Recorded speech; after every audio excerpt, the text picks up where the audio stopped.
G'day, my name's Matthew Mavety. I'm Chief Officer ACT Fire and Rescue, and I'm at the scene of the recycling fire at Hume. At 22:42 we received a triple O call to a fire at this facility, and at 22:57 our first units arrived and reported that there was fire. They did have to make entry at the back of the facility behind me. They found a working fire outside the building, but it had spread to inside the building, and they got to work with 70mm hose lines in an offensive strategy. At 23:10 other units had arrived by that time, but the fire had taken hold and they had to change to defensive operations, so they abandoned the building and fought the fire from outside. We didn't achieve fire control until much earlier this morning, around 6 o'clock. There is still some material burning in there, and that will be the case because there's about 150 tonnes of waste. Units in attendance included both our aerial appliances, our compressed air foam appliances, which you can see behind me, which is a specialist appliance that uses Class A foam as a wetting agent and assists in extinguishing heaped rubbish and mulch fires as well as interface fires. Do you have any questions of me? Can you tell us what kinds of materials are in there and how dangerous it is when they do burn? So mostly cardboard, recycled metal, so basically the stuff from your yellow top bin, so glass, metal cans and cardboard materials. So they're not, we treat all smoke as toxic because it's an occupational hazard of ours. We're continually exposed to it. Obviously inside there's plant and equipment including rubbers, diesel and things like that from the plant. So in terms of how dangerous it is, I wouldn't encourage people to get in the smoke plume, but we have done plume modelling. Prevailing winds are going to be from the northeast switching to the northwest. So people in Jerrabomberra, Tralee, etc., if they have a respiratory condition, should remain indoors. Also if it swings around to the northwest, people in Narrabundah, same routine. But the smoke by then is fairly dilute. You can see behind me that it is picking up a little bit, but we'll enter active firefighting operations again soon when we have the plant to break up the piles of material.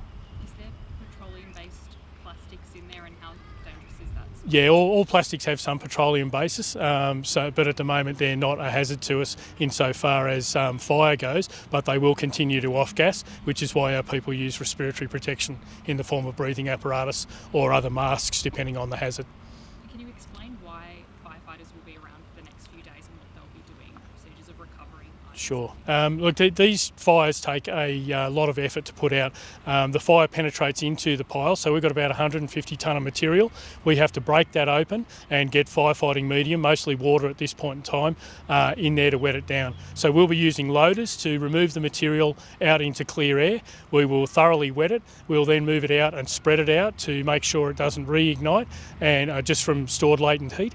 And once we're happy that it's out, we will load it up and take it to landfill because it is damaged beyond the point of recycling. So 6 odd hours to get it under control, that's a bit unusual, isn't it, really? It is, but we have to manage the safety of firefighters and the public.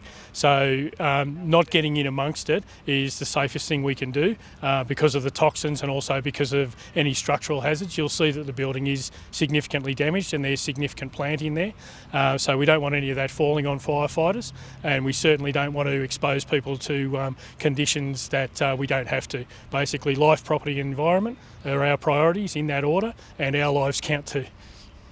Lithium-ion batteries have caused these sorts of random ignitions in these sorts of facilities in the past. Is that sort of something that you'll be looking at, do you think, your fire investigators?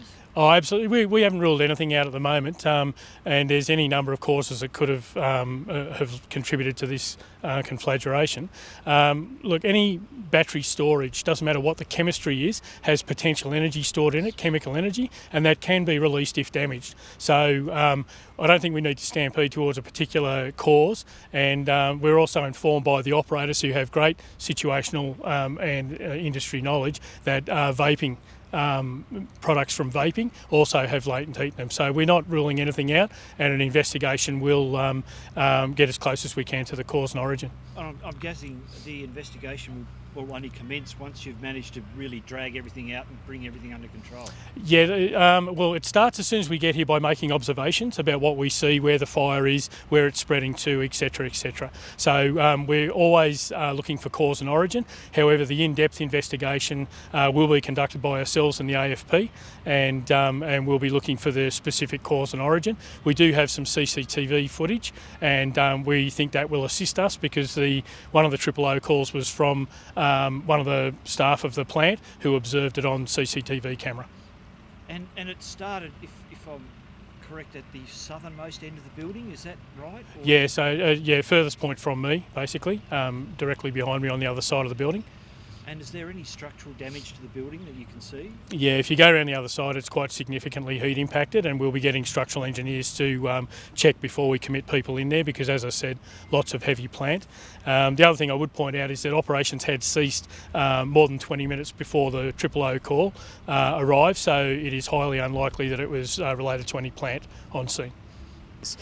At this stage, it appears that this facility is a write-off. The destruction of this facility is a significant setback for recycling in the ACT, but also for 6 regional councils in New South Wales that send their material here to be processed.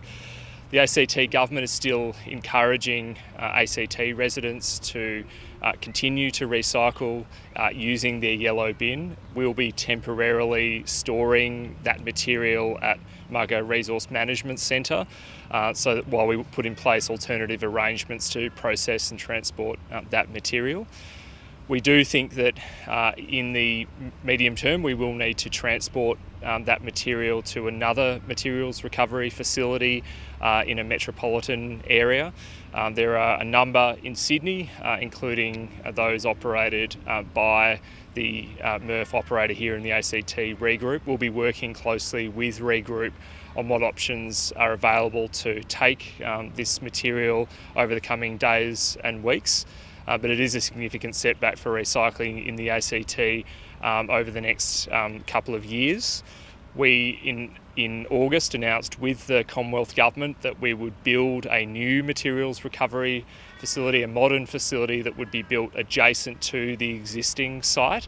That wasn't planned to be operational until the end of 2024, but we'll be looking at what we can do now to expedite the building of that facility so that we can bring it online earlier, so that we don't have to transport our waste interstate.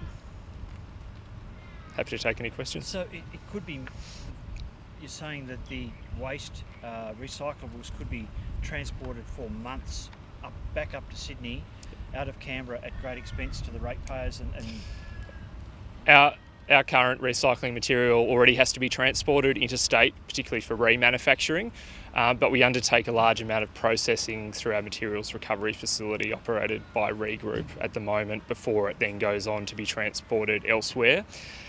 This will mean that we will need to transport recycled material interstate to another facility, and we're looking at what options there are now to take the almost 60,000 tonnes per annum of material to another MRF.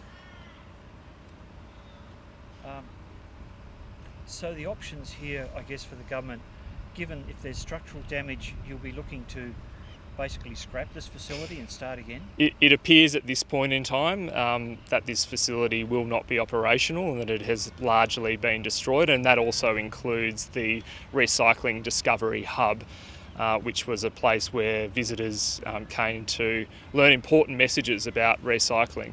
I think this is a really important reminder to the ACT community when they are putting things into their yellow recycle bin to keep it simple and keep it safe.